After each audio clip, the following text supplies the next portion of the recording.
তার সাথে আপনারা যারা উপস্থিত হয়েছেন, সবচেয়ে বড় কথা হলো যেটা মূলত বাচ্চা আমরা স্কুলে পাঠাই লেখাপড়ার জন্য এবং আরো শরীর চর্চা, খেলাধুলা, আনুষঙ্গিক সবকিছুকে উপযুক্ত করার জন্যই বাবা মার পরে শিক্ষকের কাছে পাঠানো, ঠিক না? আমরা এটা আশা করি, কিন্তু আশাটা হয়তো আমাদের একটু বেশি হয়ে যাচ্ছে যে শিক্ষকরাই আমার বাচ্চার মানুষ করে দেবে। এর জন্য আমি বলতেছি যে অভিভাবককে সচেতন ভাবে হতে হবে। অভিভাবক সচেতন হলে শিক্ষকরা সচেতন হবে। যে অভিভাবক মনের মধ্যে আছে তার বাচ্চা কিন্তু কেউ বেশি দূর আগাতে পারবে না। আর যে শিক্ষক ঘুম ভাঙে আছে অভিভাবক, সেক্ষেত্রে শিক্ষকের বারবার পড়ায় বাচ্চা ক্লাসে আসলে না, বাইরে কোথায় গেলে রয়েছে। আমি এইভাবে আমি বলি, আমি যখন 2013 সালে মেয়েরা আমি কিন্তু বরিশাল কারাগার থেকে নিয়ে গেছিলাম। জামিনে বাইরে আসার পর সর্বপ্রথম আমি এই শিক্ষক এবং ছাত্রদের নিয়েই আমি বসেছিলাম। আমার স্লোগান ছিল নেশামুক্ত পৌরসভা চাই, সেটা ক্লাস 5-এর বাচ্চা হোক আর ইন্টারমিডিয়েট চায়, সকলকে নিয়ে আমি এরকম শিক্ষকদের নিয়ে সমন্বয় করে তারপরে আমি চালু করেছিলাম যারা লেখাপড়ায় ভালো করবে, অর্থাৎ বৃত্তি পাবে, এ ক্লাস পাবে, সকলকেই কিন্তু তারা পৌরসভা থেকে পুরস্কার মানে প্রত্যেক বছর আমি পুরস্কার দিয়েছিলাম। আমি যে কয়েক বছর 2013 সাল থেকে 18 সাল পর্যন্ত মেয়র ছিলাম, সর্বপ্রথম মেয়র আমি ছিলাম। সর্বপ্রথমই আসে কিন্তু আমি এই ছাত্র এবং শিক্ষকদের সাথে আমি আলোচনা করে কিভাবে পৌরসভাকে সুন্দরভাবে সাজানো যায় পরামর্শ করে কাজ শুরু করেছিলাম। আপনারা জানেন ওই স্কুলে যেগুলো কাজ, রাস্তাঘাটে যেগুলো কাজ, গাছ, এই ফলস গাছ এই বাচ্চাদের হাতে লাগাইছি, এইগুলো আছে, রাস্তায় আছে, স্কুলে আছে, মন্দিরে আছে, ঈদগাহ মাঠে আছে, সকল জায়গায় আল্লাহর রহমতে তাআলা পৌরসভার প্রথম মেয়র হিসেবে আমি গাছ লাগাইছিলাম।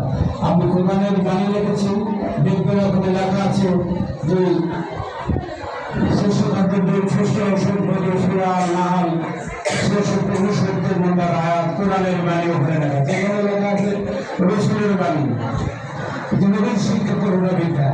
এইটা শুধু আমাদের মুসলমানের জন্য গ্রহণযোগ্য সেটা না, আমি কিন্তু হিন্দুদের সাথে পরামর্শ করে, মুসলমানদের সাথে পরামর্শ করে যে ভাষাটা সাংঘর্ষিক না সেই ভাষাগুলোই আমি লিখেছিলাম। যে সবাই হিন্দুরাও জানে যে নবীর শিক্ষা করোনা ভিক্ষা, অর্থাৎ ভিক্ষা করা ভালো না। এই দুধ যেটা লিখেছে শ্রেষ্ঠ খাদ্য এবং শ্রেষ্ঠ ঔষধ মধু, এটাও ওনাদের সাথে সংঘর্ষ না। অনেক কিছু চিন্তা ভাবনা করে পৌরসভাকে আমি এগিয়ে নেওয়ার জন্য আপ্রান্ত চেষ্টা করেছিলাম। 2018 সালের নির্বাচন, 2018 সালের নির্বাচন আমার মাথা ছিল গানের। আমি নির্বাচন করলাম, আমি রাস্তাঘাট গাছ গাছালি মানুষের জন্য অনেক চেষ্টা করলাম। তারপরে নির্বাচনে পরাজয় হয়ে গেলাম। তখন তো পরাজয় না, তখন হলো বিপ্লবের সাথে চেয়ারম্যান মেয়র বা এমপি, ঠিক না? আমাদের এলাকার মানুষ আপনারা জানেন, নুরুল হক তালুকদার সকালে যা অফিসার বলতেছে, স্যার আপনি তো এমপি হয়ে গেছেন, নামেন, ভাবছেন কেন, ঠিক না? বিনা ভোটের এইগুলা জনপ্রতিনিধি ছিল। আমরা আপনাদের প্রত্যক্ষ ভোটে নির্বাচিত হয়েছিলাম। 2023 সালে আবার নির্বাচন করেছে, আপনারা ভোট দিয়েছেন। আমি আপনাদের কাছে কোনো কমান্ডমেন্ট করেছিলাম, শুধু একটি করেছিলাম, কিন্তু আল্লাহ আমার নির্বাচিত করায় আমি আপনাদের বৃক্ষরোপণ অর্থাৎ তাওরা পৌরসভাদেরকে সুবিধায়ন করব। এই এক বক্তব্যের উপরে আপনারা এমন ভাবে নির্বাচিত করলেন, ভোট দিলেন। আওয়ামী লীগের ক্যান্ডিডেট প্রায় সকল কেন্দ্রে পরাজিত হয়েছিল, 9টা সেন্টারে, ঠিক না?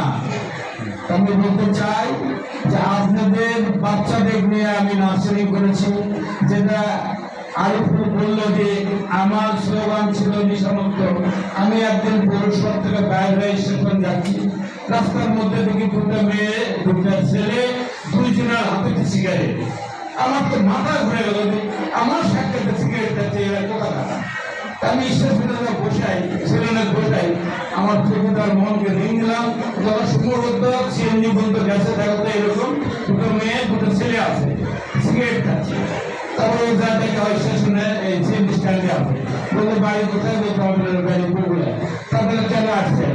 তো বলছে আমরা ঘুরতে আসছি। তো ঘুরতে থেকে টিকিট পাবেন? তো বলছে আপনি মেয়ের সব দেখতে পাবেন, আপনি ডাকে চলেন স্টেশনে বসা। ওরা ওই চৌকিদারের মানে পা ধরবে, বলছে আমরা এত জায়গা এরা গেছি কিন্তু এই ধরনের তো আমরা কেউ চলে বলেন। তো তারপরে ওর হাত পা ধরে রিং ধরে ছাড়া কোনদিন আসবে না, এইরকম আর ঠেকামো করবে না। ওরা মাছ কাছে সাক্ষী করবে, কারণ খেয়ে তো তোরা চলে যায়। তারপরে যেটা বলি, এই সহস্রতান আইগুলোকে ছাত্রছাত্রীরা আসা পৌরসভার পিছনে, যেটা হলো যে টিকটক বা এসে আমি যাবে